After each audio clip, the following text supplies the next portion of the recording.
Look, I actually made 2 points. One, how the world is changing, it is rebalancing, it is less Euro-Atlantic.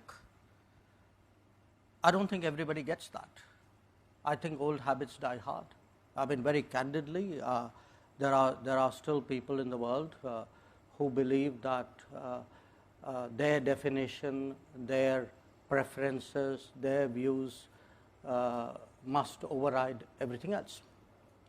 So, since you mentioned this specific example, I don't know how familiar people are with what was said at the Munich conference. Essentially, Mr. Soros said India is a democratic country, but he doesn't think the Prime Minister of India is a Democrat. By the way, a few years ago, in the same conference, I was there at that time, he actually accused us of planning to strip millions of Muslims of their citizenship, which of course didn't happen. It was a ridiculous suggestion. But you have to understand what this actually means. I could take a view that the individual in question, Mr. Soros, is a old, rich, opinionated person sitting in New York who still thinks that his views should determine how the entire world works. Now, if I could only stop at old, rich and opinionated, I would put it away. But he is old, rich, opinionated and dangerous, because what happens is when such people and such views and such organizations, they actually invest resources in shaping narratives. I spoke about globalization. Now, what globalization does is it actually creates lot of the seamlessness of globalization, which creates all the opportunities, also allows narratives to be shaped, money to come in, foundations to go about their agenda. Now, in this particular case, I mean, it is very clear that he has very strong political preferences. He actually thinks that, I mean, doesn't matter that this is a country of 1.4 billion people, we are almost there, whose voters decide how the country should run.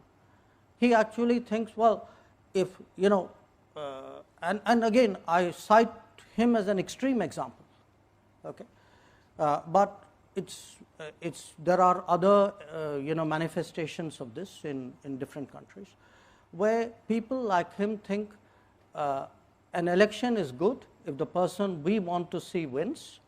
If the election throws up a different outcome, then we actually will say it's a flawed democracy.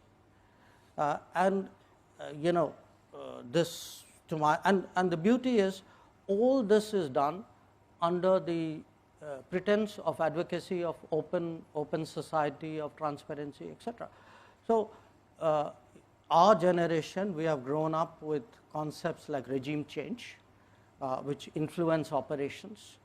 Now, you can call it what you will. I mean, to me, this really looks the same, with a gloss of some kind of do-goodism on it. So, for me, it's actually necessary today that we have today a serious conversation on democracy.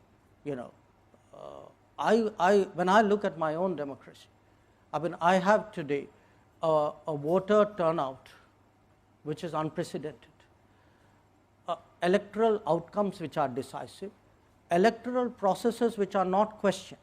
We are not one of those countries where after the election somebody goes to arbitrate in court. Okay? We don't have any hanging chads either. And where you actually say, I will sit in judgment over the verdict of voters. Now, my sense of democracy is the voters are supposed to decide. And it worries us because, look, we are a country which went through colonialism. We know the dangers of what happens when there is outside interference in whatever guise in your politics.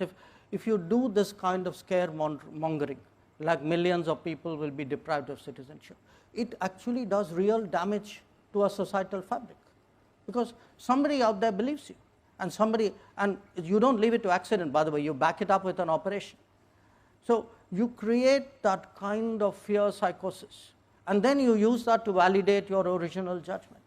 So I do think today between, whose democracy, whose globalization, why, the transparency of how global processes work. These are real issues which need to be debated. Thank you. Ms. Benoit, I was